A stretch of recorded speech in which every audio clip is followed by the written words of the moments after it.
Le spectacle d'Ormuz, quand la peur devient l'outil du réveil, le grand test psychique de l'alliance. L'appel public de Trump à former une coalition internationale autour du détroit d'Ormuz sert de détonateur à une opération psychologique massive et délibérée au-delà de toute apparence de crise logistique et énergétique.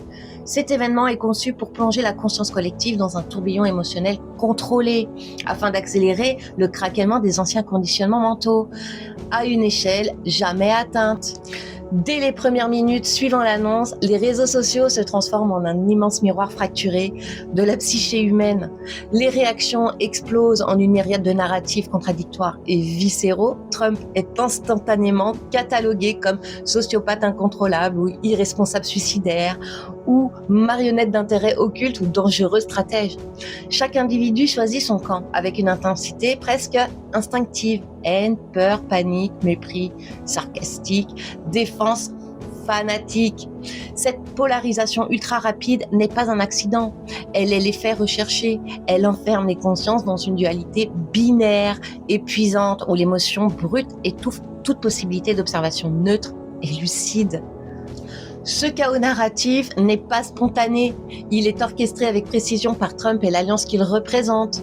La demande d'aide, les refus ostentatoires, les autres nations, les silences calculés, les déclarations contradictoires des médias, tout cela forme un scénario calibré pour générer le maximum de dissonance cognitive. Les récits officiels se contredisent ouvertement, les positions des dirigeants paraissent absurdes, les explications données ne tiennent pas debout face à l'évidence des faits. Cette cohérence répétée crée un frottement intérieur insoutenable.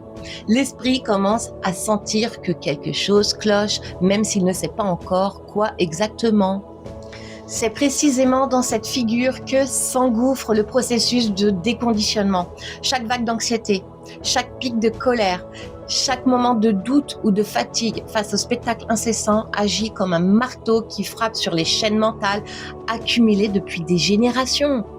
L'objectif n'est pas de faire adhérer à une nouvelle vérité, mais de faire exploser l'ancienne.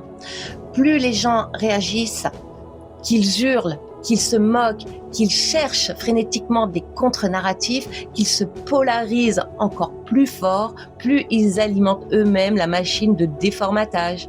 Leur propre énergie émotionnelle devient le carburant du réveil. L'ensemble reste un film à suspense anxiogène d'une qualité exceptionnelle. Les acteurs incarnent leur rôle avec une conviction parfaite. Les rebondissements sont dosés pour maintenir l'attention et l'angoisse. Les effets spéciaux, médiatiques et diplomatiques fonctionnent à plein régime. Et c'est justement parce que le public le vit comme réel, urgent, terrifiant, que l'impact psychologique est si profond. Seule une menace perçue comme authentique peut provoquer le choc nécessaire pour faire vaciller l'hypnose collective. Le véritable enjeu n'est donc pas extérieur. Il ne s'agit ni de sécuriser un détroit, ni de gagner une guerre, ni de résoudre une pénurie. Le dénouement se produit en profondeur, dans chaque conscience qui, après des mois ou des années de choc répétés, finit par regarder le grand écran et murmurer « Attends, tout ça, c'est une mise en scène ». À cet instant précis, le vieux programme s'effrite un peu plus et chaque nouvelle réaction collective, chaque nouveau pic d'émotions brutes rapproche un nombre croissant d'êtres humains de ce moment de bascule intérieure. Ormuz n'est donc pas une crise, c'est un miroir géant tendu à l'humanité pour qu'elle se voie enfin dans sa propre prison mentale et commence à en sortir.